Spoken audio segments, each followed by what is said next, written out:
Vamos a ver cómo se hace un mapa mental.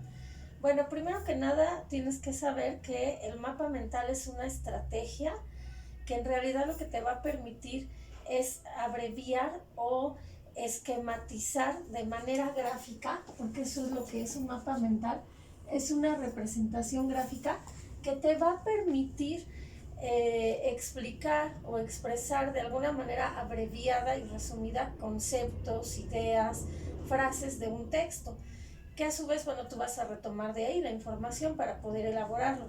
El mapa mental fue una estrategia que creó un autor que hasta la fecha sigue trabajando este tipo de estrategias, que es Tony Buzan, y él, bueno, que genera esta estrategia porque él considera que el cerebro se va conectando neurológicamente, nuestras ideas van uniéndose una a una, y lo hizo basándose en la estructura de cómo funciona nuestro cerebro y cómo va conectando esas ideas unas a otras a través de ramificaciones. Ese es más o menos como él representaba esta parte del mapa mental. Tenemos una idea que sería como la representación de una neurona, que a su vez se une con otras neuronas y forman ramificaciones. Y es como esta representación mental que él hace o que él expresa de alguna manera, que se puede hacer con un concepto, con una lectura, con un tema, con una idea. Entonces, bueno, el mapa mental es una representación gráfica. Otra idea que debes considerar es que el mapa mental es una representación de conceptos, un concepto central que va a ser el que va a estar en el centro. En este caso, cuando lo elaboramos ya de manera escrita, el concepto principal va a estar en el centro de nuestra hoja, el tema principal. Por ejemplo, en este caso podría ser el tema en el centro. Vamos a suponer que hablemos de hábitos de estudio. Pondríamos en el centro de la hoja la palabra hábitos de estudio, las tres palabras, que es nuestro tema, y de ahí derivaríamos las ideas principales o las ideas secundarias, también se unirían aquí. Y bueno, lo que implica el mapa mental es el uso de relaciones entre estos conceptos. ¿Cómo se relacionan estos conceptos? Bueno, de alguna manera los conceptos se van a relacionar a través de algo que podemos llamar ramificaciones. Y bueno, además de ello utilizamos palabras, imágenes y dibujos.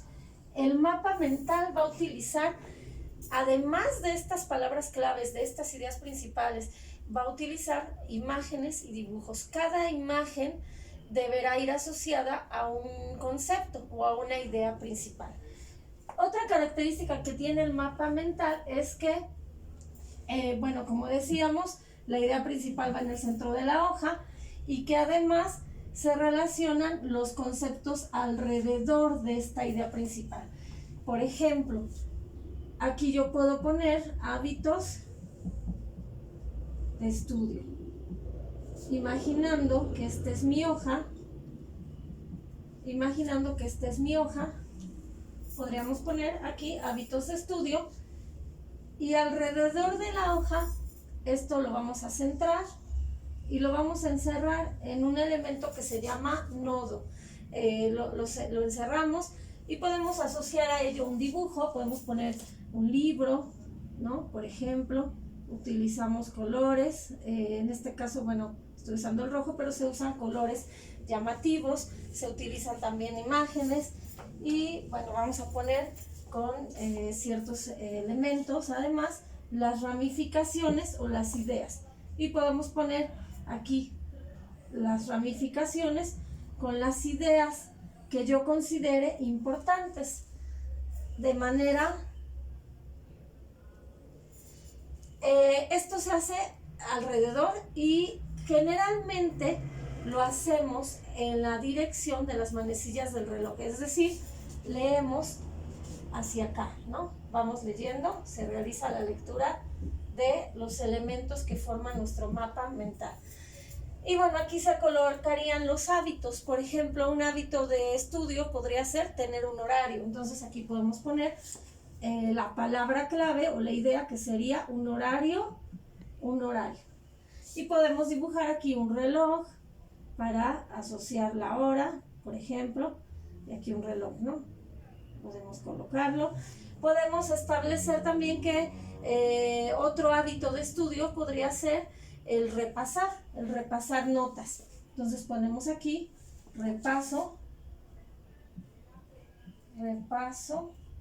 de notas. Y aquí colocamos un dibujo asociado a la imagen. Podemos colocar un cuaderno, podemos colocar una computadora, por ejemplo. Entonces, bueno, colocamos los dibujos. Así, de esta manera vamos a ir llenando nuestro mapa mental con los conceptos básicos, primarios, pero a su vez estos los podemos dividir en ramificaciones. Por ejemplo, aquí podríamos obtener otro elemento. Por ejemplo, aquí el espacio para estudiar. Aquí podríamos hacer otra ramificación donde pusiéramos un horario fijo. ¿Qué horario? Si puede ser en la mañana o en la noche, etc.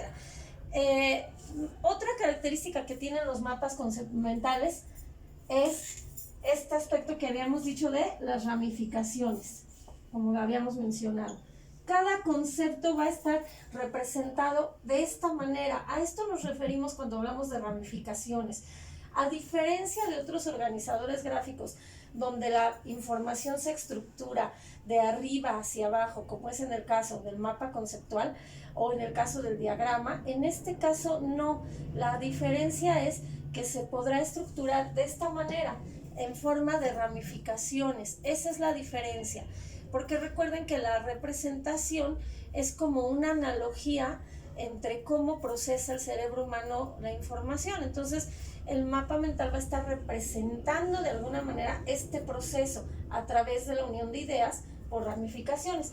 Otra característica que tiene, pues, es el uso de colores. Tiene que haber colores llamativos, colores que representen la información con dibujos, imágenes. ¿Por qué? Porque el cerebro humano generalmente aprende de manera más significativa las cosas con símbolos, con imágenes, con iconos. Entonces el mapa mental realmente es una combinación entre ideas, texto e imágenes. Eso va a permitir que el cerebro procese la información de manera más ágil y la recuerde con mayor facilidad. Estas son algunas de las características del mapa mental. Y bueno, ¿para qué nos sirve el mapa mental? El mapa mental nos sirve para recordar información, para visualizarla, porque estamos hablando de elementos gráficos que combinan texto e imagen. Entonces, al combinar texto, imagen, colores, eso va a hacer que el cerebro procese la información más rápido y recuerde con mayor facilidad. También nos sirve para memorizar información. También nos sirve para clasificar. Aquí estaríamos clasificando hábitos de estudio, pondríamos varios hábitos y los estaríamos ordenando.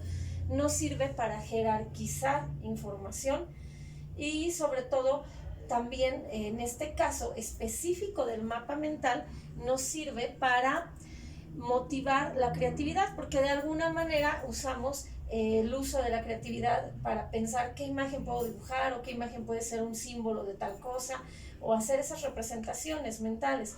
Entonces, bueno, además de fomentar el aprendizaje, de alguna manera va a fomentar la imaginación, la creatividad y el uso de estrategias gráficas que permitan que recuerdes la información con mayor facilidad. Aquí alguna recomendación importante es que no se debe abusar de los elementos visuales. No es necesario que tú satures un mapa mental con imágenes, texto, porque la finalidad justamente es facilitar la comprensión. Entonces, no es necesario saturar con tanta imagen, con tanto color, con tanto texto. Hay que buscar un equilibrio visual, que el mapa sea atractivo sin saturar al lector. En realidad estos son los elementos del mapa mental: la combinación de imágenes, texto, ramificaciones y el elemento visual como el color.